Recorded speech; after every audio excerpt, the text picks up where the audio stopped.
yang diberikan oleh IGI. Terima kasih banyak. Sebetulnya saya sangat tidak mumpuni dalam bidang seperti ini karena memang masih belajar. Kemudian pengalaman saya juga dalam mengajar masih awam. Jadi mungkin kesempatan ini akan saya manfaatkan sebagai sebuah momen untuk berbagi pengalaman dan sangat berharap kritik dan saran dari rekan-rekan, Bapak Ibu guru saya semua yang mengikuti acara telekonferensi seperti ini. Adapun materi pembelajaran jarak jauh dalam keterbatasan ini dimaksudkan dimaksudkan untuk membagikan bagaimana pengalaman saya dan teman-teman menghadapi masa yang tidak terduga, masa yang darurat seperti ini dengan berbagai fasilitas dan potensi yang kami miliki, kemudian menilai kepada peserta didik yang kami bimbing. Karena mungkin kita bisa menyadari semuanya tanpa harus istilahnya digembar-gemborkan atau seperti apa, kita setiap sekolah memiliki perbedaan dalam hal potensi, baik itu fasilitas sekolah ataupun responden, yaitu peserta didik itu sendiri. Tapi mungkin lebih mengarahkan kita kepada pemaksudan terhadap pembelajaran jarak jauh dalam keterbatasan ini. Saya membuat beberapa review mungkin ya dari beberapa pelatihan atau pendidikan sebagai guru yang sekarang masih saya geluti, masih saya jalani karena kebetulan saya juga masih kuliah. Jadi apa yang dilakukan kami di sekolah itu merupakan review dari pembelajaran kami yang masih menjadi guru-guru tahap awal mungkin ya.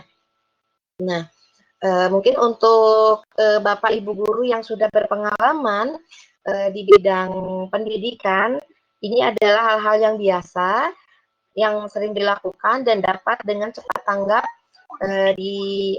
dilaksanakan. Akan tetapi bagi kami guru-guru baru, guru-guru yang masih belajar, yang masih harus menambah lagi kemampuannya, review semacam ini sangat dibutuhkan dan harus terus diingatkan supaya kami tetap mengajar pada jalur yang seharusnya. Seperti yang kita ketahui bahwa keadaan darurat yang kita alami ini di Indonesia dan seluruh dunia pada saat ini merupakan akibat dari sebuah pandemi bernama COVID-19 atau COVID-19 yang itu merupakan mutasi dari virus corona sehingga mempengaruhi sistem pendidikan di seluruh negara mungkin ya, khususnya bagi kita ya di negara Indonesia. Pada dasarnya situasi darurat ini adalah sesuatu yang memang mungkin akan terjadi karena memang secara tiba-tiba dan disebabkan oleh beberapa keadaan yang bisa diakibatkan oleh alam seperti bencana alam ataupun diakibatkan oleh perbuatan kita sendiri, misalnya ada peperangan dan semacamnya. Nah, untuk saat ini mungkin akan difokuskan kepada pembelajaran darurat pada masa pandemi yang terjadi di Indonesia. Karakteristik keadaan darurat ini sendiri, seperti tadi yang sudah diungkapkan, terjadi secara mendadak namun bersifat sementara. Kemudian kebutuhannya itu, pemenuhan penanganannya itu sangat mendesak. Dan kita dibenturkan kepada fasilitas dan sarana prasarana yang kurang mendukung atau berkekurangan atau bahkan tidak ada. Kemudian untuk sebagai trik dalam mengatasi ini secara umum kebijakan pemerintah itu paling utama untuk mengarahkan seluruh elemen masyarakat menghadapi pandemi ini tetap bisa memaksimalkan apa yang kita miliki dan apa yang harus kita lindungi. Nah, dalam hal ini pendidikan memang tetap harus kita maksimalkan supaya generasi muda kita tidak kehilangan keterampilan dan informasi yang dibutuhkan untuk kehidupan mereka di masa yang akan datang. Kemudian untuk menghadapi masa pandemi ini tentu saja harus dihadapi secara bersama-sama seluruh elemen masyarakat, pemerintah, kemudian praktisi ahli, guna melindungi orang-orang yang memang tidak mampu atau misalnya kurang mampu dalam menghadapi masa pandemi ini. Bagi kita sendiri adalah kita harus ikut sama-sama mendukung pendidikan tetap berlangsung dengan kualitas yang tidak terlalu jauh dari yang biasanya kita lakukan. Kemudian dampak-dampak yang harus kita hadapi itu di dalam pendidikan tentu saja merubah rencana pembelajaran yang sudah kita rencanakan dari awal tahun. Program-program, kemudian pengetahuan dan keterampilan yang sudah direncanakan dengan adanya pandemi dan masa darurat ini, semuanya akan menjadi goyah, kemudian tidak tentu arah mungkin. Termasuk saya sendiri ketika kemarin harus ada perubahan pendidikan, harus dengan pendidikan belajar merdeka, kemudian sekarang disambung lagi dengan namanya pandemi, maka kita sebagai guru-guru yang masih memiliki pengalaman yang kurang sempat merasa kebingungan. Namun alhamdulillah dengan bimbingan dari kepala sekolah, IGI, dan rekan-rekan yang sejawat saling berbagi, maka masa pandemi ini tetap masih bisa dilalui dengan pembelajaran yang diusahakan setotal mungkin. Penanganan yang diperlukan tentu saja sangat harus meminimalisir resiko dari penyebab situasi darurat yang akan menimpa kepada diri sendiri. Mungkin ketika kita dalam keadaan masa COVID seperti ini, di beberapa daerah memang ketika sangat terbatas, tidak bisa mengakses internet, tidak bisa menggunakan aplikasi. Di beberapa daerah, guru mengunjungi siswa-siswinya secara bergantian. Namun, sepertinya hal itu juga untuk di daerah red zone, seperti daerah saya kan, daerah Ciberem ya, sudah red zone gitu, karena memang sudah ada yang terpapar. Jadi, harus betul-betul dihemat, diminimalisir resiko-resiko yang akan mengakibatkan diri kita sendiri terjerumus atau terpapar juga dengan pandemi ini. Nah, tentu saja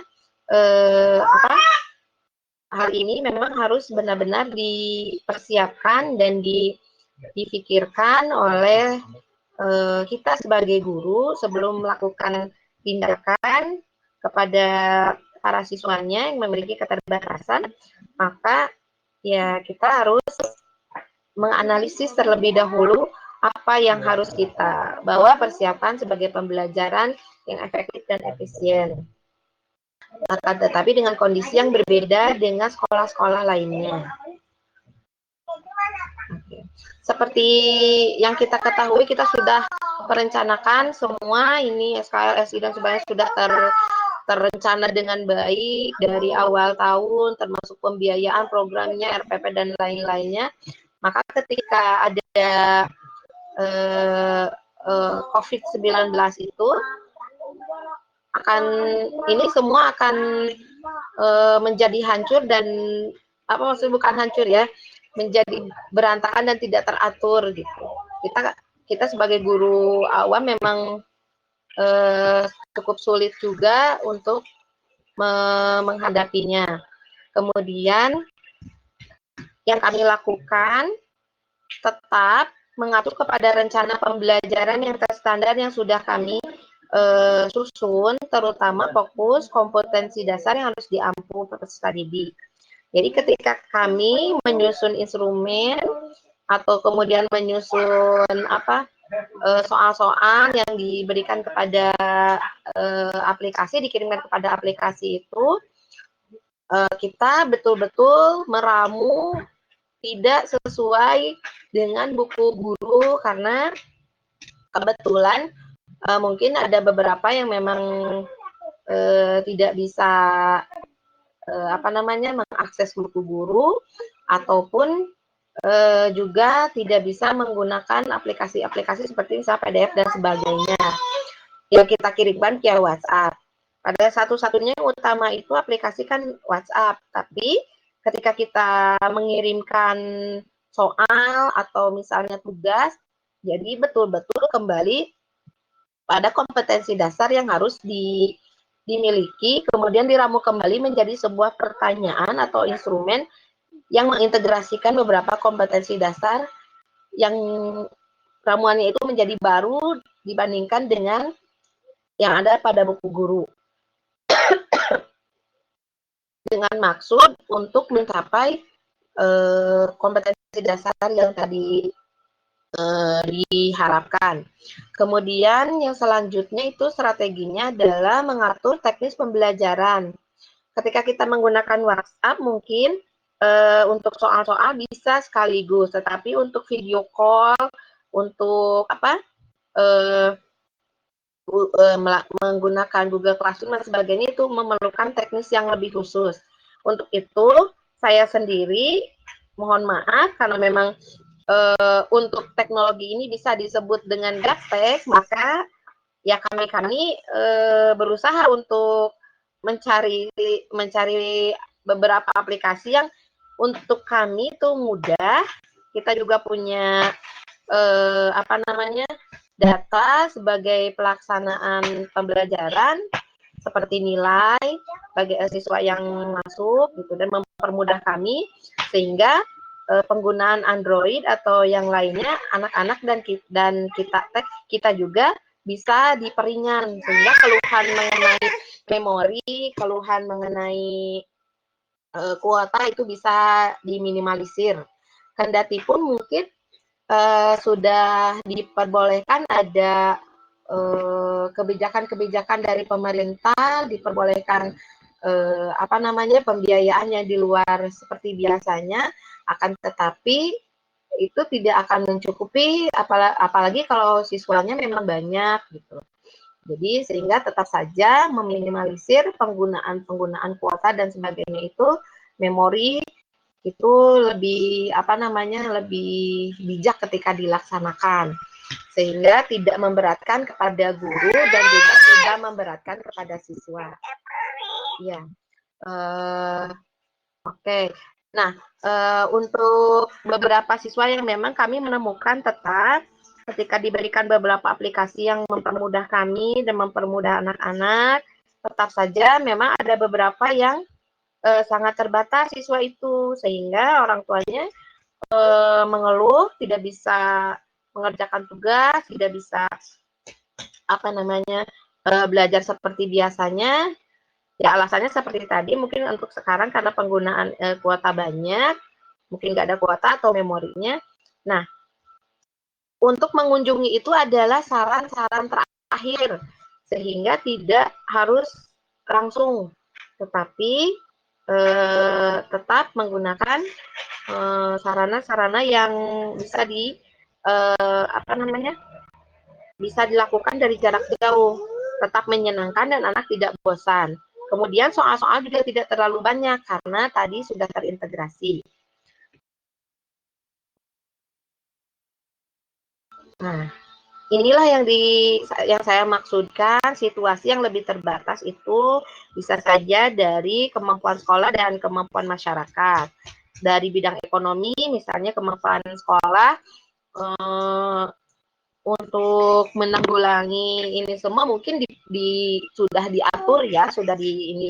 Tapi kan kemudian itu tadi ketika muridnya banyak, ketika semuanya tugas-tugas misalnya kalau dalam bahasa Sundanya mah diabur, mumpung boleh kuota, mumpung itu semua dipakai sehingga menghabiskan kuota ya tidak bijak juga. Akhirnya tetap terbentur kepada kemampuan masyarakat itu sendiri. Atau mungkin kemampuan sekolah untuk membantu dalam hal kuota ya bisa, tetapi masyarakatnya yang tidak bisa karena tidak memiliki perangkat. Kemudian keterbatasan lainnya itu dipengaruhi oleh IT. IT yang minimalis atau instrumen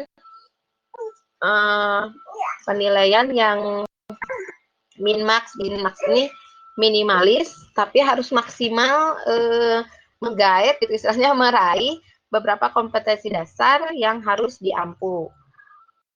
Kemudian ada hal lain yang memang ketika kami menjalani masa pandemi ini, ada permasalahan mentalitas dan motivasi. Jadi ini memang dalam pembelajaran biasa juga selalu ya kita terbentur dengan ada beberapa orang tua ataupun siswa yang memang secara mental dan motivasi terhadap belajar memang kurang. Nah, inilah anak-anak yang memang tidak bisa kita pantau terlalu lama secara jarak jauh melalui aplikasi, sehingga ada beberapa kasus yang memang untuk mempermudah karena HP-nya misalnya perangkatnya itu digunakan oleh orang tuanya sehingga terlambat atau tidak mengerjakan tugas sama sekali, maka yang seperti ini kami kunjungi ke rumahnya dengan menggunakan keamanan atau tadi istilahnya patut tadi, prinsip patut ini sendiri ya mungkin penolong kita ya, mungkin pengajar mengamankan dirinya sendiri sebelum melakukan tindakan pembelajaran kunjungan. Terus permasalahannya seperti itu. Yang selanjutnya adalah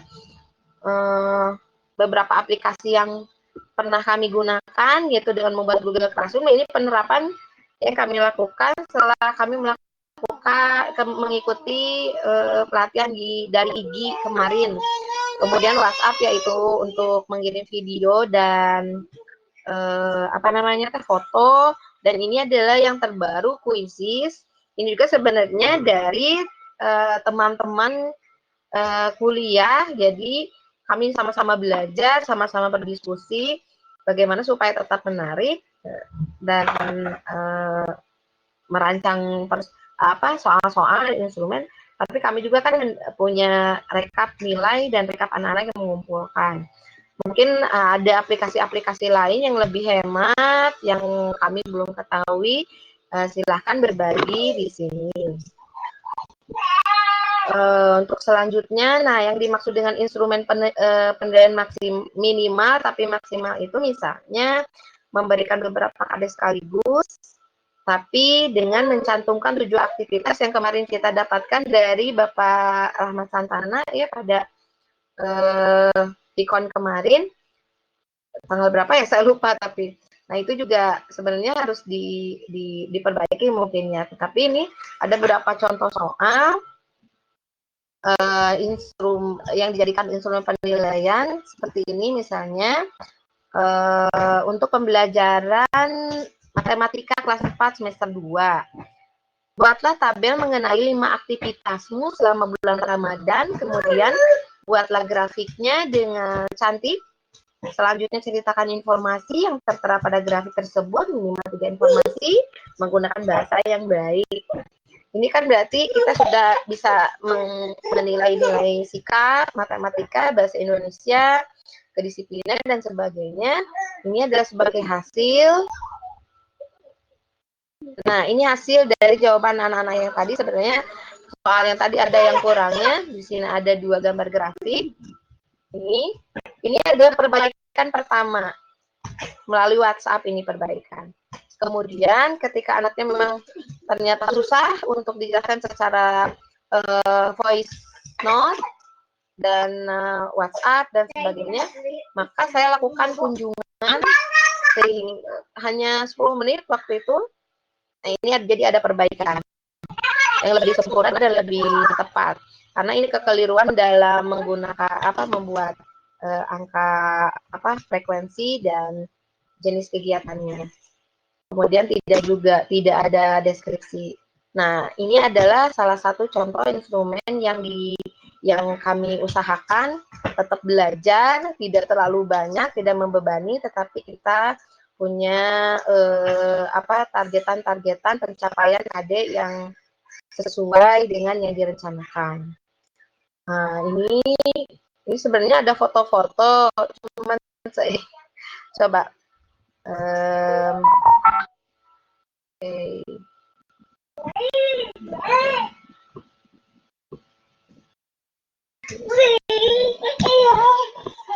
Ini Pak. Nah, ini sebenarnya ada sebelumnya itu ada beberapa ini ya. Nah ini adalah karya-karya yang mempersatukan pelajaran PPKN, Bahasa Indonesia, kemudian IPA, yang anak-anak memilih gitu, mau puisi atau cerita bergambar, tetapi harus ada ilustrasinya. Sini. Kemudian atau peta pikiran. Cuman saya memang ini Pak, punten kalau misalnya ingin menggerakkan ini bagaimana ya Pak ya? Gitu. Ya, soalnya ini bergerak ini, tapi ya itu tadi mungkin karena kurang ini ya Pak. Nah, sekian mungkin ingin teknis kami dalam menghadapi keterbatasan dari peserta didik yang kami bimbing dalam masa pembelajaran jarak jauh. Demikian penyampaian dari saya. Mohon maaf atas kekurangannya. Dilanjutkan yang sesi selanjutnya Pak Rahmat.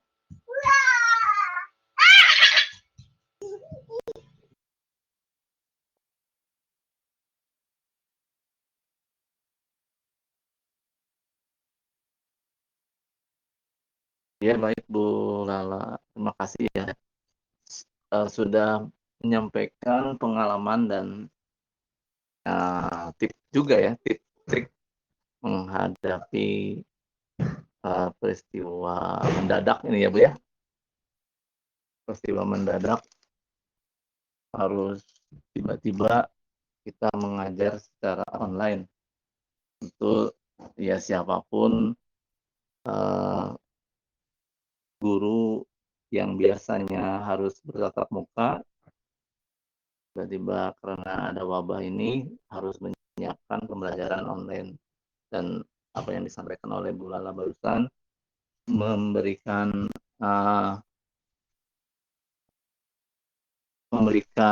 pilihan gitu ya Bu ya, pilihan alternatif bahwa pembelajaran itu harus terus berjalan apapun kondisinya, situasinya, dengan berbagai modifikasi dan kreasi bisa tetap dilaksanakan gitu ya Bu ya. Menarik ya, menarik sekali ya. Bagaimana nih, ada yang mau ditanyakan untuk yang hadir, Ibu Nelly, barangkali Bu Nelly?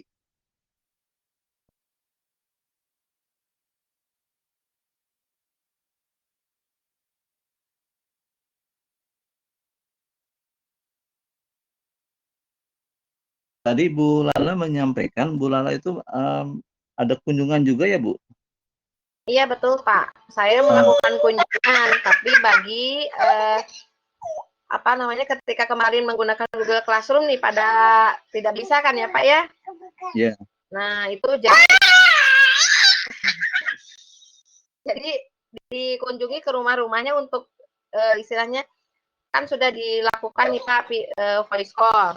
Seperti ini penggunaannya, diberikan catatan secara WhatsApp, tapi tetap tidak bisa, jadi ya akhirnya terpaksa dikunjungi gitu, satu-satu yang memang belum bisa, yang tidak bisa terkirim gitu. Alhamdulillah tugas-tugas selanjutnya memang bisa mereka kirim akhirnya gitu. Iya, nah ini salah satu upaya yang luar biasa gitu ya. Dari seorang guru ketika ada kendala dan memang tidak ada cara lain ya Bu ya, harus iya dikunjungi, betul Pak, akhirnya dikunjungi ya itu bukan berarti kita tidak bisa melaksanakan pembelajaran jarak jauh yang disarankan oleh pemerintah gitu ya Bu ya. Iya, Tapi betul, Pak. niat kita ingin agar siswa tetap belajar, mendapatkan pendidikan Iya. yang layaknya, maka ibu berkunjung ke rumah-rumah itu ya bagus sekali. Ada beberapa biasanya di daerah-daerah ada informasi di daerah perbatasan itu memang pembelajarannya seperti itu, berkunjung tiap hari katanya. Jadi pembelajaran jarak jauh tidak bisa dilaksanakan karena keterbatasan media, uh, koneksi ya dan lain sebagainya. Akhirnya gurunya berkeliling dari rumah ke rumah, tentunya dengan berbagai risiko ya. Untuk waktu itu belum PSBB mungkin ya.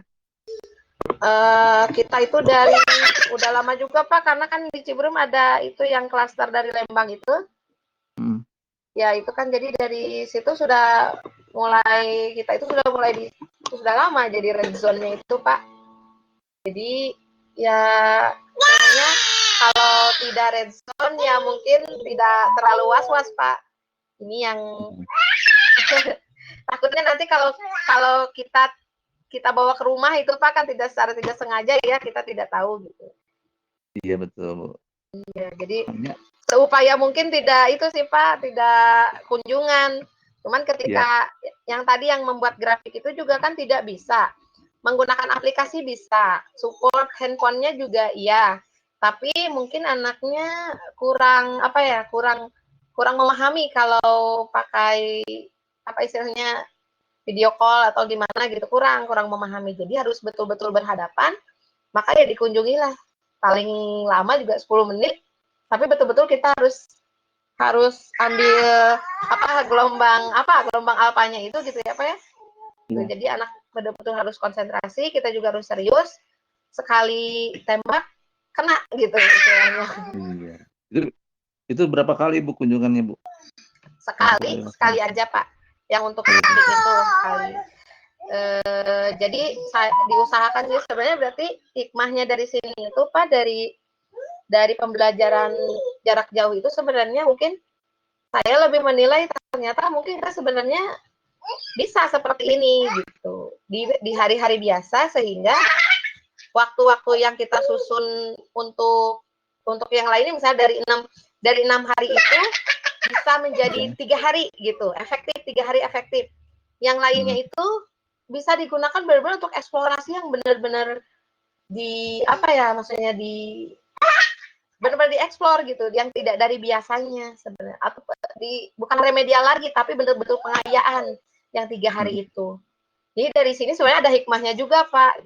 Oh ternyata memang kita bisa. Kalau hanya memang targetannya menyampaikan KD dan anak-anak itu paham, dengan menggabungkan beberapa dan tidak usah terpaku pada buku guru, tapi kita justru bisa menambah yang lain, tapi tetap gitu anak-anak itu paham ketika diberi soal yang baru. Nah itu yang saya temukan Pak, yang ditemukan ketika pembelajaran jarak jauh seperti ini. Jadi betul-betul dihemat waktunya, tapi apa istilahnya tetap gitu anak-anak bisa paham. Dan kita pun mengajar ya semaksimal mungkin aja gitu Pak. Kalau kata Sundanya mah satekah pola gitunya, jungklik jumpalik pakai beberapa model pembelajaran. Jadi ya alhamdulillah gitu. Anak-anak tidak mudah lupa akhirnya. Itu Pak. Iya, betul. Iya Bu, bagus Bu. Nah ini ada pertanyaan Bu dari Bu Nelly. Bu Nelly juga sama gitu ya, seperti Bu Lala katanya kesulitan untuk menggunakan Google Classroom dengan berbagai alasan, kuota ya dan lain-lain. Nah yang ditanyakan Bu Nelly, bagaimana cara menjelaskan materi-materi yang sulit dipahami anak? Itu Bu pertanyaannya. Oke. Untuk materi yang sulit dipahami oleh anak, Ibu kelas berapa ya, Lu? Kalau boleh Ibu kelas berapa? Kemudian contoh materi tersulitnya bagaimana biar konkret gitu. Jadi kelas 5 katanya Bu. Kelas 5, yang paling sulit materi apa yang sulit diterima anak? Yang Ibu merasa kesulitan? Bahasa Indonesia ya Bu ya, pokok pikiran. Oh, pokok pikiran. Pokok Oh, itu pikiran. oke. Kalau ini saya pengalaman, jadi istilahnya kita pakai model contextual learning teaching ya Pak ya, kalau nggak salah. Jadi gini, ketika kita mengajarkan gagasan pokok, ya ide pokok yang seperti itu, jadi arahkan anak kepada teks atau cerita-cerita yang memang di dunia mereka. Kalau saya, misalnya kalau teksnya dari lisan, biasanya itu paling sulit ya. Teks yang dari lisan, maka pada awalnya kita suruh aja nonton anak, apa namanya, misalnya Upin Ipin, yang paling disukai kelas saya itu, kan kelas saya kelas 4 ya Pak, Upin Ipin. Kemudian suruh mereka ceritakan apa yang kamu bisa, satu kalimat aja, intinya itu apa. Nah, ketika anak menceritakan, nah baru kita jelaskan itu yang namanya ide pokok gitu. Jadi betul-betul memasukkan anak ke dalam dunia mereka gitu. Kalau kita kasih teks yang dari kita, misalnya cerita-cerita yang tidak mereka kenal atau berita-berita, mungkin kurang dipahami ini maksudnya bagaimana. Tetapi ketika kita mengajarkan atau misalnya mencontohkan dengan mereka bisa menceritakan kembali dalam satu kalimat, tapi merangkum isi dari film itu, maka itulah yang disebut dengan ide pokok. Dengan begitu anak memahami, oh yang seperti itu, maka kesana-kesananya anak dibimbing untuk pahami seluruhnya dari setiap paragraf atau satu cerita yang kita berikan kepada anak. Nah, bisa juga diawali dari bagaimana merangkum satu kalimat. Misalnya kemarin ada film sinetron yang judulnya itu apa ya, anak saya tuh baca teh apa ya judulnya misalnya, seorang pedagang tahu gejrot yang berjuang untuk menafkahi anaknya. Coba kamu bikin satu ini aja, satu atau beberapa kata. Boleh minta tolong? Ya, coba jadi beberapa kata yang memang sama ceritanya seperti itu. Jadi kalau saya memang memberikan kepada anak tuh sesuai dengan apa yang mereka alami saja gitu, yang lebih menarik untuk mereka. Mungkin seperti itu, diawali dari kalimat yang panjang, coba kamu lebih singkat lagi, itu baru nanti kalau misalnya terus aja gitu. Itu bisa dilakukan untuk jarak jauh ataupun misalnya ketika kita di kelas juga sama sebenarnya bisa dilakukan. Gitu. Itu Pak mungkin kalau pengalaman kami. Ya, bagaimana Bu Nelly jawaban dari Bu Lala ya? Jadi bisa dengan membawa dunia anak dulu ya Bu ya. Betul. Cerita anak, cerita apa, film apa.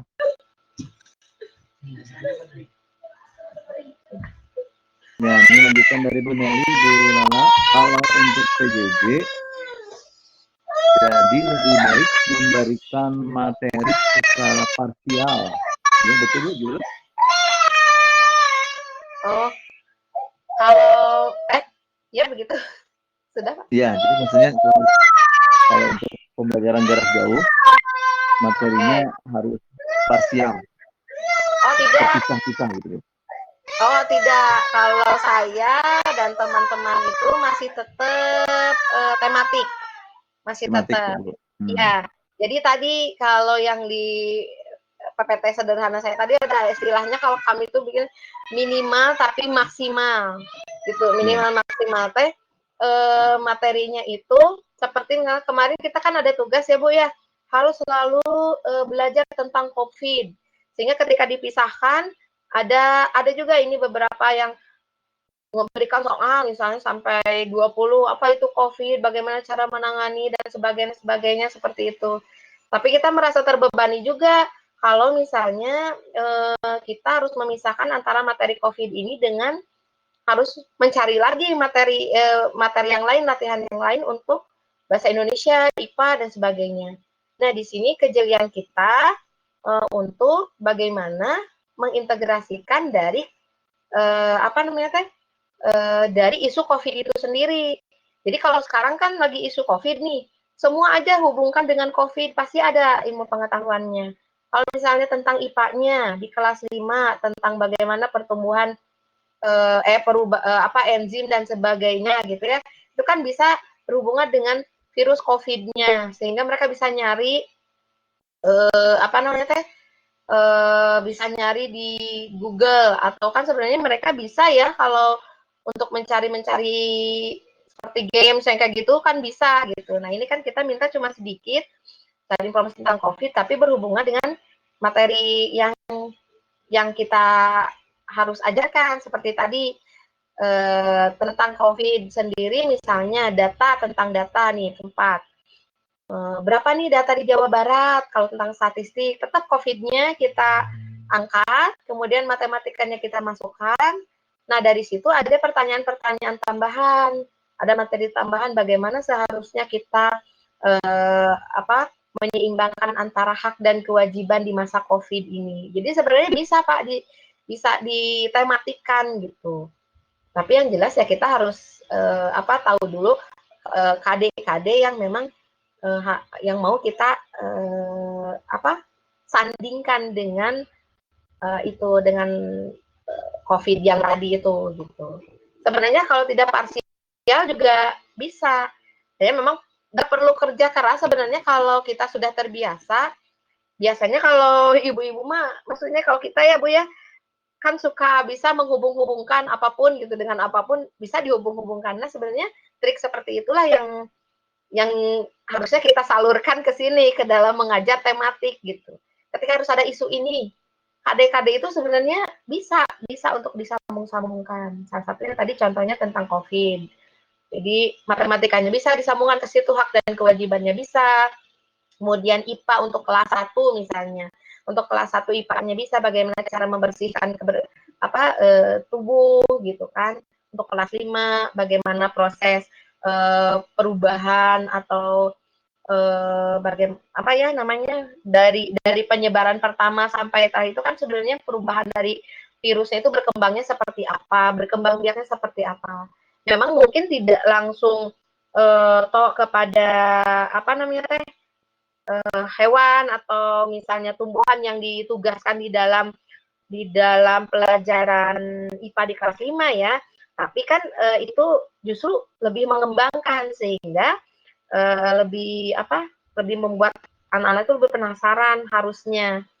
Kemudian kan untuk COVID ini sendiri misalnya untuk pernapasan, kan kita dengan begitu anak-anak lebih tertarik karena kan sekarang terjadi gitu. Jadi sekarang, jadi gunakan isu itu aja, isu utama yang bisa mengarahkan beberapa kompetensi dasar kita sendiri yang membuat soal-soalnya atau instrumen-instrumennya gitu. Seperti apa biar anak tetap belajar tematik atau misalnya menyambung-nyambungkan lah dengan istilahnya masa sekarang gitu. Itu, Pak. Iya, iya, makasih Bu. Ada lagi Bu dari mas lanjutannya. Jadi tidak harus terpaku pada buku ya Bu ya katanya. Betul, betul Hmm. sekali. Jadi buku itu kalau bagi kami teman-teman di Langan saat itu kalau saya juga belajar dari mereka gitu ya. Jadi buku yang dibeli pemerintah itu adalah suatu kewajiban yang harus dipenuhi. Tapi ketika kita misalnya membaca nih ya, oh ternyata ini adalah sebuah pengulangan gitu. Terus kami Iya. konsultasikan ke kepala sekolah ya, kepala sekolah Pak ini kayak gini boleh ya. Jadi sebenarnya kepala sekolah juga berperan gitu ketika kita istilahnya memberikan perizinan gitu ya Pak bisa disalahin gitu. Pak ini sebenarnya kan kayak gini ini KD-nya gini. Ya udah silakan saja. Kalau misalnya kemarin juga untuk RPP misalnya seperti itu Pak, ini akhirnya mau diginiin aja karena disatuan sama ini. Ya boleh silahkan gitu selanjutnya. Jadi buku itu bagi saya dan teman-teman itu memang sebuah kewajiban harus dibaca, dipenuhi, tetapi justru kita itu harus lebih nambah lagi gitu Pak. Nambah supaya ketika kita lebih paham, anak-anak pun ketika bertanya, ya pasti aja ada anak yang lebih pintar gitu, lebih gimana. kita bisa menerangkan lebih enak, lebih nyambung gitu. Kalau kitanya memang benar-benar buku bacaannya banyak dan kita merangkum satu lebih apa ya namanya, satu pertanyaan tapi satu materi tapi lebih isinya itu lebih dari masukan dari mana-mana itu lebih enak Pak gitu. Jadi lebih apa ya namanya, KD-nya pun lebih banyak. Kadang ternyata KD yang keberapa itu bisa disambungkan dengan adanya buku-buku tambahan yang lain. Nah, jadi berarti hasanah kita bertambah. Jadi kalau apalagi masa pandemi nggak bisa, kasihan juga anak-anak kalau misalnya harus ngisi tabel kalau kelas 4 ya kelas 5 terus ada percobaan yang sesuai dengan itu kan kayak peralatannya alat peraganya susah. Ya sudah saja kita langsung terapkan dengan keadaan yang sekarang. Itu lebih enak. Yang jelas panduan untuk kami itu kompetensi dasar yang diharuskan anak tuh mampu gitu. Itu aja. Jadi buku mah tidak masalah kalau menurut saya. Iya, nah sekarang ini saat per PB katanya Bu, kan kita mengajar per PB. Apakah Betul. satu PB harus ditamatkan dalam 1 hari? Oh, kalau tapi ini mah pengalaman ya Pak ya. Kadang Ya. satu pembelajaran itu juga selesainya nggak 1 hari. Ada yang kurang dari 1 hari, jadi di mix juga bisa gitu. Gitu. Kalau misalnya contoh kemarin, ini aja yang sekarang aja ya, kan di teks kelas 4 itu banyak tentang legenda-legenda. Itu diulang dari PB1, PB2. Nah, kita intinya pokoknya ini aja, satu satu subtema itu ada berapa KD yang harus kita capai. Kalau sekiranya akan menyulitkan kita, punten. Masalahnya kan seperti saya sendiri ya harus kuliah gitu ya, harus kuliah lagi gitu. Karena apa ya tuntutan dari ya profesi gitu ya, harus kuliah lagi, juga banyak tugasnya, terus harus PJJ, kemudian ya juga banyak tugasnya dan sebagainya. Nah, kita betul-betul harus menghemat diri kita, tapi tetap memberikan hak kepada anak-anak dengan dengan memenuhi keterangan kompetensi dasar tadi. Kan setiap pembelajaran itu beda-beda ya kompetensi dasarnya. Nah, itu teh kalau kami mah jadi dilihat kompetensi dasarnya, itu pembelajaran keberapanya, ternyata misalnya suka ada pengulangan. Ini teks lagi, pembelajarannya statistik lagi, atau pembelajarannya ide pokok lagi. Nah, kalau teknisnya bisa itu, jadi teksnya dibagikan, setiap orang berbeda, nanti berbagi gitu. Jadi ketika kita mendengar orang lain itu lebih bisa mengomentari, lebih bisa mengingat apa yang disampaikan orang lain daripada kita belajar sendiri biasanya. Jadi yang begitu silakan share kamu ini apa menurut kamu kemarin dikasih cerita apa misalnya. Oh saya cerita ini sok cerita. Betul nggak menurut kamu kayak gitu? Betul nggak? Oh menurut kamu gimana? Nah seperti itu. Jadi belajar dari orang lain dan apa sih namanya belajar bersama kelompok teh kalau di kelas Maya. Nah kalau sekarang kan berarti kalau pakai video call berarti kelas 1 itu diberikan tugas yang berbeda setiap anak. Silahkan pilih misalnya. Atau seperti tadi, pilih mau puisi atau mau apa namanya teh mau peta pikiran, mau apa tapi ya itu harus mengandung kadar yang tadi tiga-tiganya itu. Nanti anak-anak share. Kenapa ini puisinya kok kayak gitu? Nanti komen-komen gitu seperti itu. Jadi kita pun pas video call seru aja sama seperti ngobrol aja di kelas itu seperti kita dengan teman-teman. Jadi intinya pegangan kita mah untuk buku itu memang satu pembelajaran. Kalau di situ kan harus disampaikan 1 hari. Nah, disingkat saja mana yang bisa mewakili dari ketiga KD tersebut misalnya. Dari KD-KD yang harus dicapai dalam pembelajaran saat itu. Itu, Pak, Bu. Ya, iya, makasih Bu ya. Sudah jelas katanya Bu, sudah jelas. Jadi lebih baik fokus ke KD aja ya Bu ya dalam Betul, Pak. capaian pembelajaran. Ya Bu Lala, tidak terasa Iya, nih jam 11. iya. Biasa apa yang disampaikan oleh Bu Lala, sharing yang sangat inspiratif ya. Eh, Pengalaman langsung Ibu sendiri yang mengerjakan ini, mengalami pembelajaran jarak jauh. bahkan sampai berkunjung ke rumah siswa untuk memberikan hak anak ya, mendapatkan pembelajaran yang sebenarnya gitu ya, supaya paham apa yang akan Ibu sampaikan. Nah, kemudian saya rasa apa yang disampaikan Ibu ini bisa diartikan bahwa belajar itu ya sebenarnya kan pemenuhan rasa ingin tahu ya Bu ya. Kalau kita mendesain skenario pembelajaran, nah skenario pembelajaran ini harus sejalan dengan apa yang terjadi pada situasi sekarang, kondisi anak, dan kesiapan kitanya juga gitu ya Bu ya. Nah mudah-mudahan dengan sharing Ibu ini akan jadi masukan yang baik buat guru-guru lain. Nanti insya Allah ini akan kita upload di YouTube Bu.